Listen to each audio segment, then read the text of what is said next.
There we go, that guy's fully kitted out with all his gear. All his gear. Awesome. Awesome.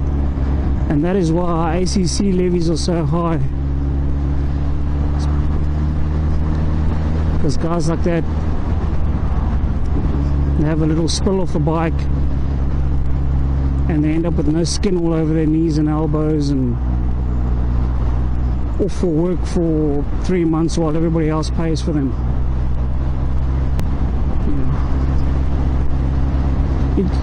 And I said it earlier, you get the best gear you can get. You're telling me that fella doesn't have a pair of jeans he can put on and a baseball jacket or something, just to try and minimize whatever damage he might have if he does fall off. But then again, he's not planning to, is he? He's not planning to fall off the bike. Well, buddy, none of us plan to fall off our bikes, but sometimes shit just happens.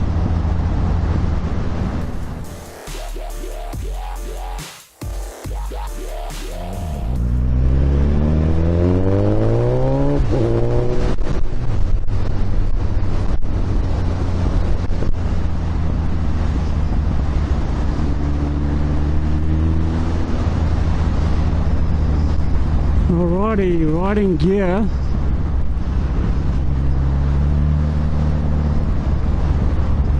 The most obvious thing about riding gear is that you get the best that you can afford. Obviously, if you've got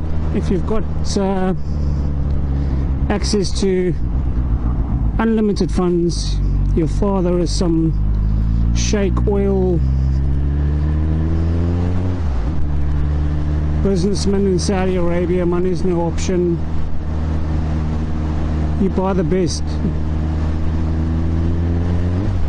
But if you're just a novice weekend rider, you still get the best gear that you can afford. And if I was to recommend, look at getting the best helmet I could. Besides all the other gear, I would look at getting the most suitable helmet that you could for the type of riding you were going to do. But if I was to give you some advice, I would start off looking and seeing what was the best sort of quality helmet I could afford, because at the end of the day, your head is what you want to protect more than anything else. If your head ain't attached to your body, or if your head isn't in the same shape it was when you got on the bike, you got a problem. It pretty much limits your options after that with regards to life. So my suggestion would be start off with the best helmet that you could afford, and then obviously, you know, the rest is just as you can afford it. A person's situation financially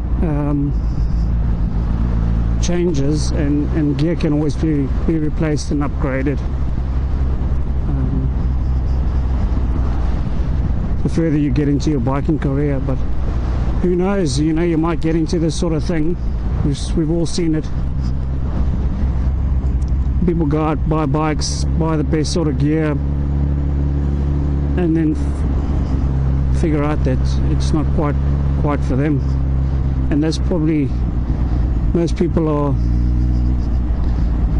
are against looking at second-hand stuff, like used stuff like jackets and gloves and riding boots and that sort of stuff. But like I said, you got to get the best that you can afford.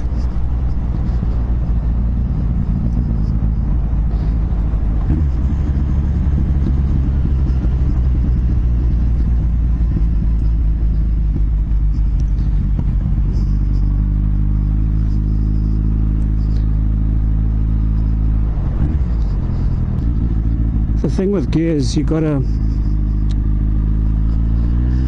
and it's been said many times, is you don't dress for the ride, you dress for the fall.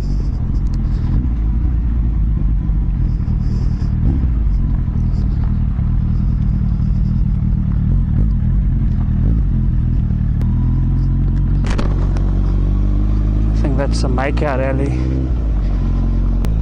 I don't even want to know what was happening in that car.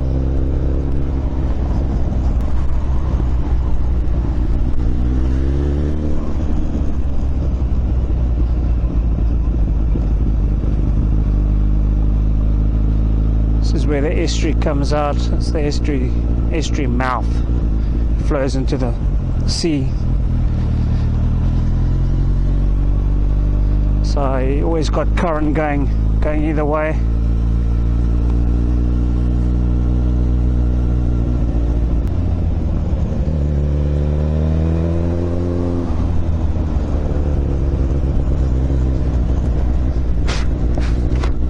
Shit.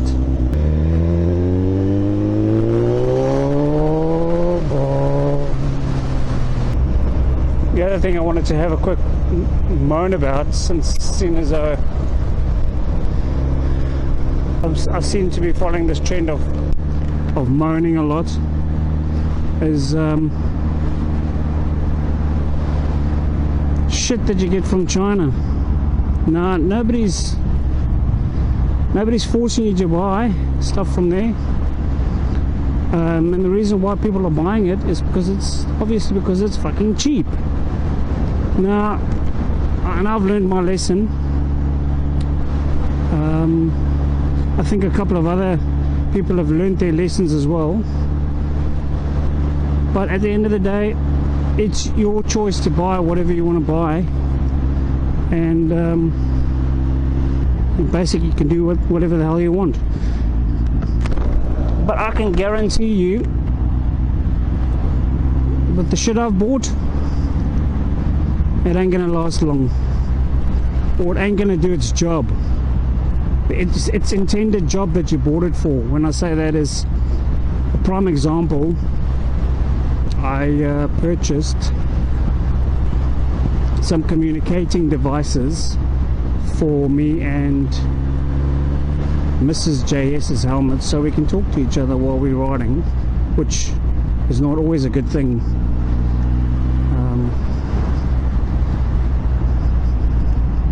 Sometimes it's a good thing, but sometimes it's not a good thing. But nevertheless, I found these things online. I don't know the number. I'll find the number, and I'll probably put it up on the screen what model it was. But basically, we got these things. They all came in one piece. They look very nice, but I mean, once you've actually installed them on your helmet, you can never get the speakers to sit so that they don't munch your ear to bits. They aren't really purpose built for the helmet you're wearing. Never is. So there's a bit of faffing around trying to get the speakers and the speaker and the earphones in the right place, so that you don't have to take your helmet off every 2 minutes to try and adjust your folded earlobe.